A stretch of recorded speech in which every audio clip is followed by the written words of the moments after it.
This show is sponsored by idealworkspace.com, which promotes a healthier way of working through their adjustable standing desk. Check out their latest smart adjustable standing desk at altizen.com, ALTIZEN.com. Welcome to Analyze Asia, the podcast dedicated to dissect the pulse of business, technology, and media in Asia. In this episode, I speak to Zenon Kapran from China FinTech and Kapran Asia on Ant Financial, dissect their vision, mission, leadership, and financial services after their spin-off from Alibaba Group. We also discuss their global expansion strategy, particularly with the acquisition of MoneyGram. Hi Zenon. Hi Bernard. How are you doing? Good. Happy to be back speaking to you. Yes, and I have received a lot of feedback regarding that episode that you introduced FinTech in China, and it's very well received, particularly with my American and European audience. So I'm talking to Zenon Kapran, founder and director of Kapran Asia and China FinTech. Since our last conversation, what have you been up to? I think 2017 for us has been really interesting to see how FinTech is transitioning. I think much like many of the conversations we've seen in the past couple of years around blockchain and kind of concepts and topics, we're really starting to see the rubber hit the road, not just in China, but in Asia as a whole.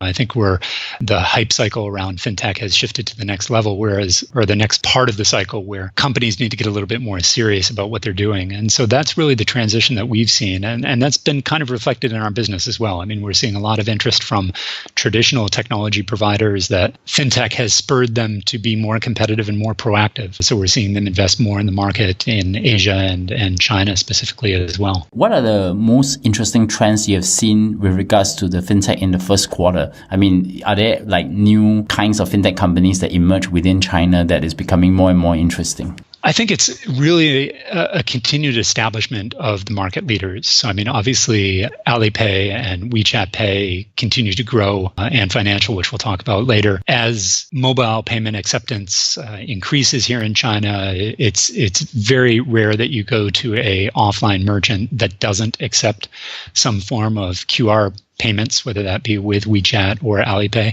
And the other thing that we're seeing really is the integration of some of these both technologies and platforms. So Tencent just announced its numbers, I believe, in the last couple of days, and they beat estimates again, and they continue to grow as a company. And I think we're starting to see a lot of their strategy around payments and platforms really take hold. So you see a lot of these WeChat payments are being processed through platforms like Meituan. People can go onto a Meituan platform, which is basically a group buying / directory of services where you can buy food or goods or memberships at gyms, etc. And they're using WeChat to check out and to pay. And so really, I think, from the platform perspective, it's been quite interesting. And the other side is the technology side. I think we're seeing a lot more around AI here in China. As Asia as a whole, I think AI and its impact on financial services and just the tech industry as a whole is quite interesting. And so that's been something that we've been looking at. It still remains to be seen how that's going to be applied in the industry, but that's definitely a trend that we see for the rest of 2017. That's interesting, but today's main topic is about a company called Ant Financial. And just to give a quick introduction, the company is officially founded in October 2014 and originated from Alipay, which belongs to the Alibaba Group. And it is the leading third-party payment platform founded in 2004. I guess from the website, its vision is actually to bring small and beautiful changes to the world. And Ant Financial is actually dedicated to create this open ecosystem enabling financial institutions and partners to make rapid progress towards what's Internet Plus, which is part of China's 5-year plan. Do note that even though Ant Financial belongs to the Alibaba Group, but it was not part of that IPO'd in New York Stock Exchange under BABA with a market cap of 271.14 billion, I think in 2014. So it's actually separate. It hasn't IPO yet. As far as what people think it is going to go, which looking from public records is that there is a possibility of Ant Financial going public at some point. So I want to start off with asking you, can you talk about the mission and vision of Ant Financial and where they are within the China ecosystem itself? Sure. So I think what you read on their website, the idea of bringing small and beautiful changes in the world might be a little bit too touchy-feely for what's actually happening on the ground. But really, Ant Financial is trying to create a platform of financial products and services that serves China. And what's interesting about that is that they really want to serve all of China and a lot of what they're doing. I mean, obviously, the things that we see in the newspaper are around wealth management products and some of the digital payment products that they're doing in the bigger cities in China. But they also have a strategy in the smaller cities as well. We had a discussion with them late last year, talking to their head of strategy. And it was really interesting to see how they were bringing theory to practice in financial inclusion in China. And China has been one of the poster countries for bringing people out of poverty. I mean, if you look at the numbers around how many people have been brought out of poverty and kind of into the financial system, they're quite incredible. And indeed, 75%, 3/4 of China's population is banked already. But what Ant Financial is doing, more than creating a financial ecosystem just for the top tier cities, is really working on this idea of financial inclusion. And that's something that we haven't seen in China before, because a lot of the banks have struggled to make viable distribution and product models around that, around financial inclusion, just because of the lack of information and credit history of a lot of the people that they're lending to. But Ant Financial really has a strategy around that. And so I think that that's kind of what differentiates it in my mind, is really creating a platform for everybody in China. I also forgot that to mention that Ant Financial in Chinese means 蚂蚁经济. Something I would like to follow up on is that, do they focus a lot more on digital payments or a lot more into financial inclusion to actually bring the unbanked into their platform so that they can actually do payments? If you look at the history of Ant Financial and digital payments, it started off 2003, 2004 with Taobao and Tmall. So when those platforms launched, those are the e-commerce arms of Alibaba. Alibaba needed some form of trust, basically, because a lot of the e-commerce transactions around that time were done cash on delivery. So basically, you would order something online, and then it would be delivered to you, and you would pay the delivery guy. The challenge with that is that there's a lot of room for fraud. So the Alipay product originally started off as an escrow product to solve that problem of trust in e-commerce and really develop their e-commerce business. It almost seems like everything that happened after that may not have been in the original vision of Jack Ma when he set up Alibaba. But I think Ant Financial, the focus and the importance of that part or that relationship to Alibaba, as you mentioned, it's not part of Alibaba itself, but the focus of that company has been critical for the future strategy of this company going forward. So I think, digital payments really for any of these platforms are the plumbing that gets all of the other services going. So once you have digital payments, then you can very easily layer wealth management products on the top of that, insurance product on the top of that, and various other financial products and services that both, go towards financial inclusion and just what we call democratizing wealth management. So essentially making wealth management available to the masses in China. So I think it's gone from a digital payments platform to become much more. And I think that's their vision going forward, especially with an IPO probably happening in the next year and a half with Ant Financial. That has to be part of their vision going forward. It's kind of ironic here because eBay has purchased PayPal to be part of its platform and in the end had no choice but to spin it off into two separate public companies. Whereas if you look at, in the case of Alibaba, they did it exactly as a separate company. Do you find that parallel interesting? Well, keep in mind, though, that the original Alipay was part of Alibaba, and it was spun off because of, in theory, because of regulations, although there were regulations around 2010, 2011 that said that foreign companies basically couldn't operate payments businesses. So the company was shifted out as Alipay and as a local Chinese company, and then eventually became Ant Financial. So I think while there are certainly parallels with that, it would be interesting to see if they didn't have to spin it off, if it would have had the same success. Because I think certainly, eBay and PayPal hit a certain point that, as you mentioned, they were probably better off alone. So that separation has definitely helped Ant Financial because it clears up a lot of the issues around regulation, focus, and strategy, and allows them to go in their direction while Alibaba continues to develop in its core businesses. So how is Ant Financial's coverage in China, and how are they compared to Tenpay? I mean, based on what Matthew Brennan from China Channel, who recently came on my show, Tenpay currently has 30.1% market share and Alipay has about 50% plus market share in China. But he mentioned that this is not to say that Tenpay is gaining a significant share, because the amount of people coming into this new financial inclusion system that Ant Financial have is actually much more significant, means the pie is actually growing bigger. So where do you see that piece is? Yeah. And because neither of the companies really put out regular stats on usage or number of transactions, it's sometimes it's fishing a bit to find accurate data, looking at press releases and looking at various other sources to try and garner where they stand in terms of competitive situations. I mean, the agreed upon numbers up until the end of last year were pretty much like Matthew said. It was about 30% towards Tenpay, which includes WeChat Pay, and 50 plus for Alipay. I think the thing that's been really interesting is how that's shifted over time. So if you go back 3 or 4 years to 2013, if you looked at the market share at that point, Alipay would have controlled about 85 to 90% of the mobile payments market and 70 to 80% of the online payments market. And now that's shifted such that Tenpay has this 30, potentially even higher, 35% market share. And so a lot of that has been driven by social payments. So the idea that you can send somebody money within the chat. Just as an example, I had some friends over for dinner last night, and at the end of the night, we split the bill between us, and they just went into our group chat and sent me money, and it was very easy to settle. So that P2P element of payments has really helped Tenpay and WeChat Pay grow. In addition, the platform approach, again, tying into these platforms like Meituan gives a lot of stickiness, and there's a lot of social sharing. So, if you happen to be going to Hong Kong and you want me to meet you in Hong Kong, you send me a link in WeChat. I can click on that link. I can book my ticket. I can pay for my ticket. Everything using Tenpay and WeChat Pay. So that's really helped Tencent grow.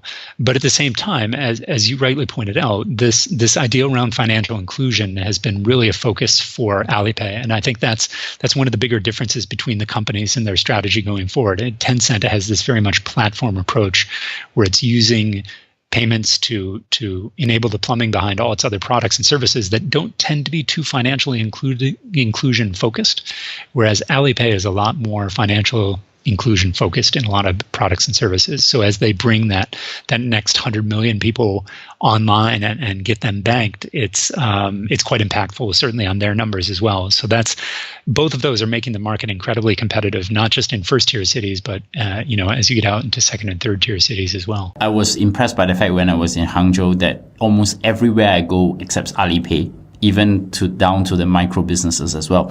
So I want to talk about the key products and services of Ant Financial. So maybe I will start off with Alipay. Can you tell me a little bit about how Alipay has evolved since the days of being just an escrow service to the Alibaba platform for Taobao? Sure. So the original platform was an internet payments platform that allowed people to settle e-commerce transactions on Taobao or Tmall. That gradually expanded to be an internet payment option for other platforms as well. So if you were booking travel on, say, Elong, or if you were buying goods and services on another site, you could use the Alipay checkout feature on that website on the computer.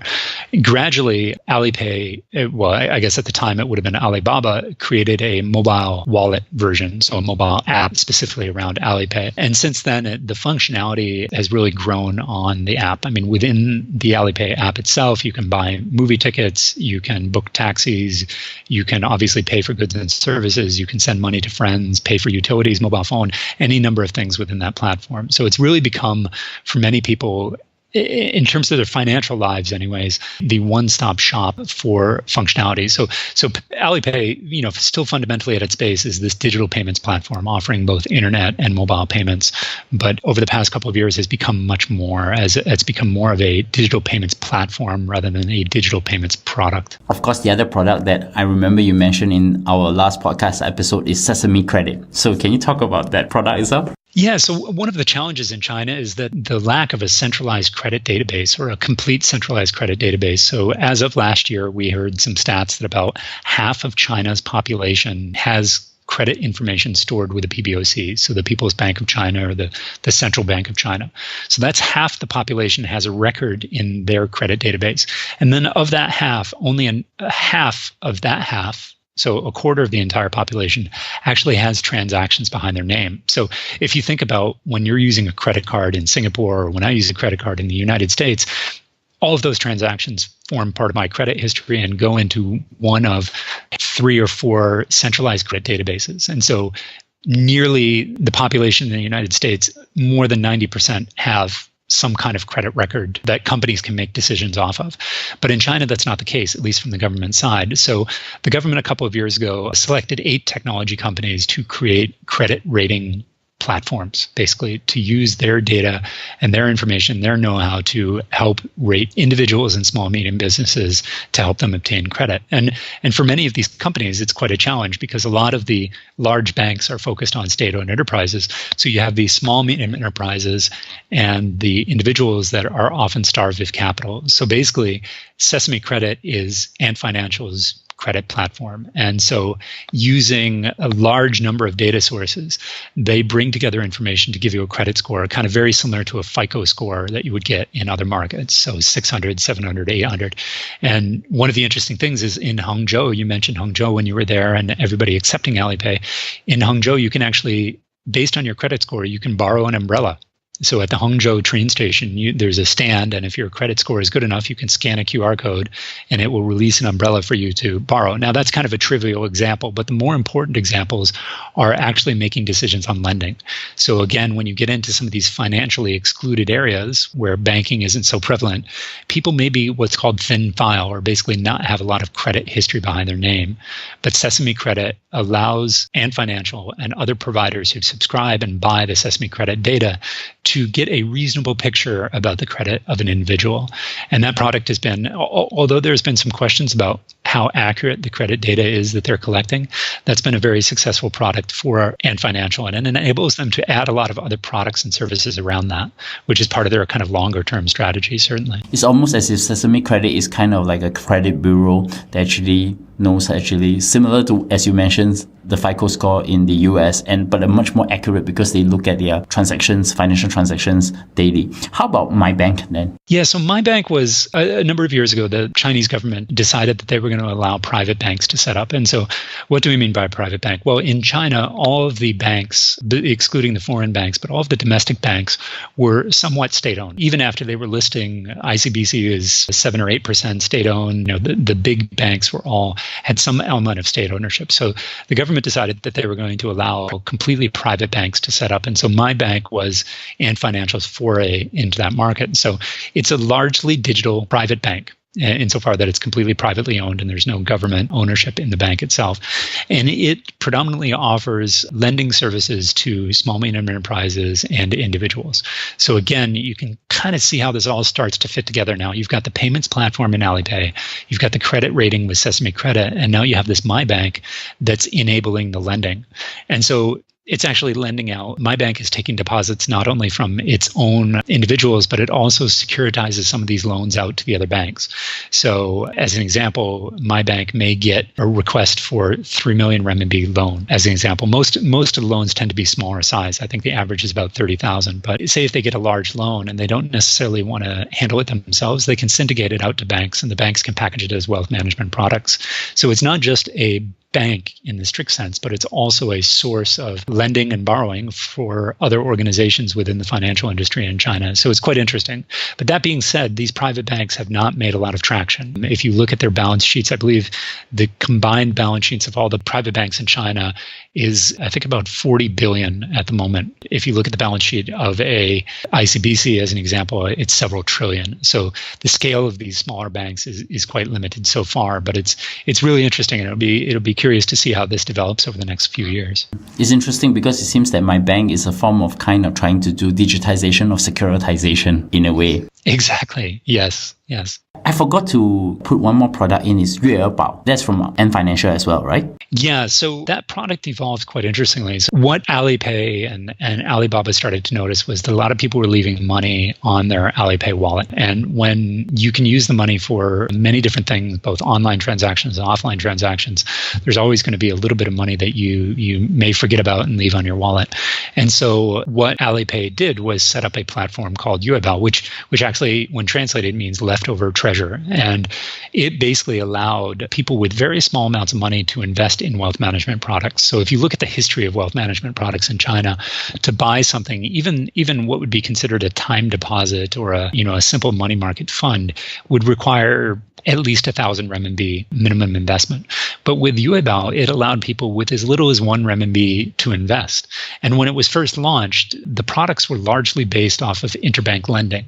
And because liquidity in the financial industry was very tight, they were able to offer rates that were about 6 or 7%, which is at the time was nearly triple what you could get in a bank deposit. So there was a tremendous interest in this Yuebao platform. And it's really served as the basis for a lot of Ant Financial's other wealth management products, very much work in a similar way.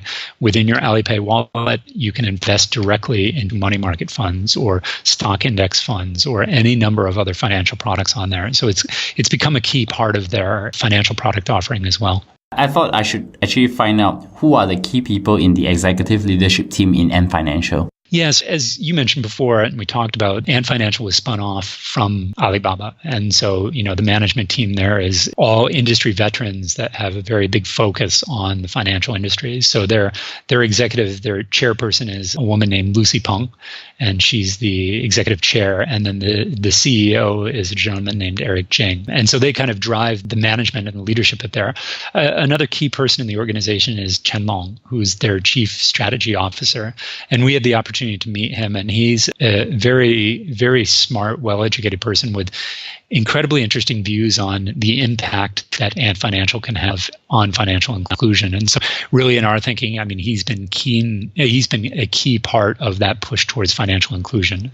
And so he's quite an influential part of the management team as well. So Ant Financial has gone global. It has made a few major investments and acquisitions across the world. I know in Southeast Asia, Alipay is probably their most prominent product that is pervading in Singapore, Malaysia, Indonesia. And I'm actually starting to see people are starting to use that because there's a significant overseas Chinese population from mainland China living in this region. I'm very curious about the recent acquisition that they actually offered US $800 million to buy MoneyGram, which is a remittance service. And now Euronet is actually upping the bid to $1 billion. What are your thoughts on that? Yeah, it's quite interesting. There's two ways you can look at any of these platforms expanding internationally, Tencent or Ant Financial being the two big ones in terms of the financial digital payments platforms. You can build versus buy. Ant Financial strategy thus far, one of the other places that they've invested heavily is India. We've talked about this before, but their investment in Paytm in India. They looked at that market and seemed to say that, okay, we could do this ourselves or we can invest in a player that's already there. And they invested in it's been quite successful for them. They've both brought best practices to Paytm. And, one of the challenges in India that was similar to here in China is the lack of a physical point of sale network. And so with QR codes, with Ant Financial and Alipay's success in QR codes here in China, that's a best practice that they can bring into India and the Paytm. So in that case, they bought in to access the market and bring their talents to the market. And they felt that Paytm was a good investment. And so far, it seems to have been worked out well for both companies. With the MoneyGram, it's a little bit different because MoneyGram is almost a question of access, market access. And one of the challenges of doing payments in a place like the US is that in order to do payments or any kind of money transmission business in the US, you need to be licensed in every state that you operate in, which for a foreign company can be quite challenging. There's lots of, there may be concessions that you need to make, there may be special hoops that you need to go through, and it's probably a big headache. So the MoneyGram acquisition, or the attempt that they're trying to make to acquire MoneyGram, is really interesting because I think it gives them market access as well as that global business around remittances and money transfer, the kind of global business of payments and transfers. So I think it's quite an interesting move.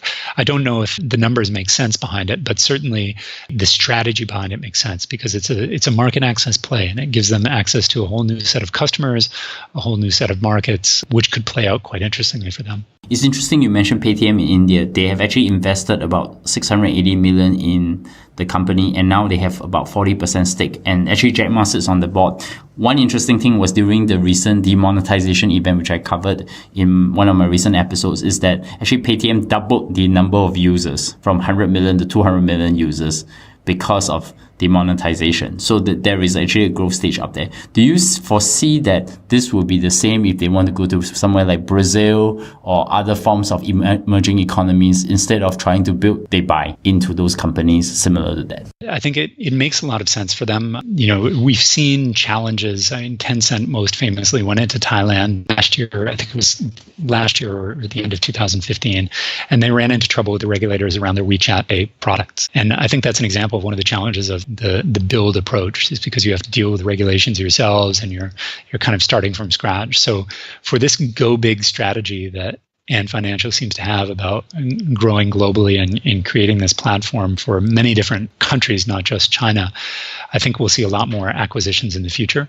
or maybe just a couple of key big ones like the MoneyGram, which gives them access to a lot more space. But I think we will see a period of digestion after any of these acquisitions, because it's, you know, if you look at the time, they made some small acquisitions after Paytm, but there was a period of time that they were just waiting and working out everything that was happening on that, because it is risky when they're expanding abroad and they're spending a lot of money to do it. They need to be careful that they don't overstretch themselves. So I think if the MoneyGram goes through, that might be the last big acquisition we see from Ant Financial for a little while, until they have a time to really, you know, internalize and digest that acquisition. I thought I should ask a hypothetical question. You know, at the point when eBay is spinning off PayPal into a public listed company, do you think they should have bought PayPal then? Oh, that's an interesting question. I think it would have been an interesting match. I sometimes struggle. I look at PayPal and I look at PayPal's, you know, history, and they've had all of the opportunities that an Alipay has had, with the exception of market size. Of course, Alipay had, you know, access to 1.4 potential billion customers here in China. But there were a lot of strategic decisions that PayPal made and being folded back into eBay that kind of struggled. It didn't allow them to grow as quickly as they could. So it's been really interesting to see how innovative Alipay has been and how slightly slower to innovate PayPal has been. But certainly from an international perspective, I mean, the network that PayPal has around the world and its ability to deal with cross-border payments is really impressive. I mean, one of their biggest markets is here in China, and it's basically helping overseas merchants sell to domestic merchants sell to overseas markets. And that's a huge part of their revenue globally, but not just, you know, a huge part for China as well. So moving forward, who will be the major competitors to Ant Financial? I'm sure PayPal is one of them since they're publicly listed. Yeah, I think PayPal certainly, I mean, the traditional players, banks are still, although the Alipay has taken a significant portion of the payments market away from banks here in China, I think that will still be a challenge in other markets that are more developed and have more mature payments infrastructure. I mean, we're seeing the struggles that Apple Pay is having globally and most recently in Australia, where there's been some struggle with the banks there about what's proper approach to the market. And if you look at a market like Australia, tap and go is very convenient. And I've had conversations over the past week with people that are used to using tap and go, and they look at QR codes and they say, wait, I have to unlock my phone, I have to scan a code. It's much easier for this. So I think, you know, one of the bigger competitors for Ant Financial would just be user inertia. You know, in these markets where payments are very convenient and very cheap and very easy to use, what's the value proposition that an Ant Financial or an Alipay brings to the market? So that'll be one of their other key challenges as they go forward. How do you see their strategy moving forward then? Is it more going to be acquisitions, or are they going to just go into other markets before they go public as rumored? Yeah, I think in terms of going public, I think one of the challenges for any of these Chinese companies is the understanding of the markets that they're listing in. And I think that's one thing that Alibaba has struggled with. You know, being on the ground here in Shanghai, we see the impact that Alibaba has. I've spent an embarrassingly large amount of money on Taobao and Tmall over the past couple of years, buying anything from popcorn to bicycle parts to clothing. It's just so easy. And it's very difficult from a foreign perspective to understand the impact that these companies are having on the market. So I think, you know, Alibaba's market capitalization in the US has struggled because of that, because people don't necessarily see the potential impact that this company could have on the market here. And so I think with Ant Financial, they're going to wait a little bit longer and make sure that the impact is clear.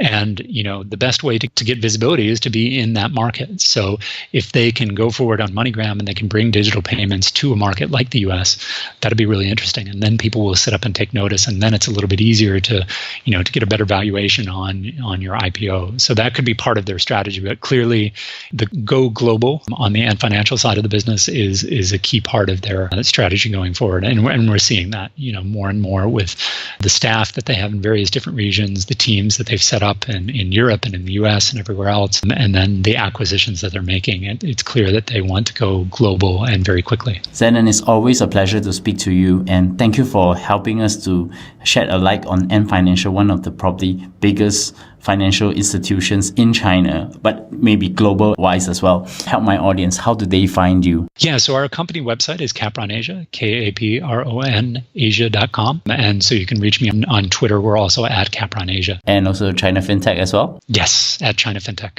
You can find me at bleongcw@bernardleong.com. Subscribe to us on iTunes, Stitcher, SoundCloud, Acast, and TuneIn, and of course Google Play in the US market. Tweet to me at Analyse Asia, ANALYSE Asia, and of course give us a 5-star rating on iTunes, recommend us on Overcast, and of course drop us valuable feedback. So Zenon, thank you for coming on the show. Thank you, my pleasure.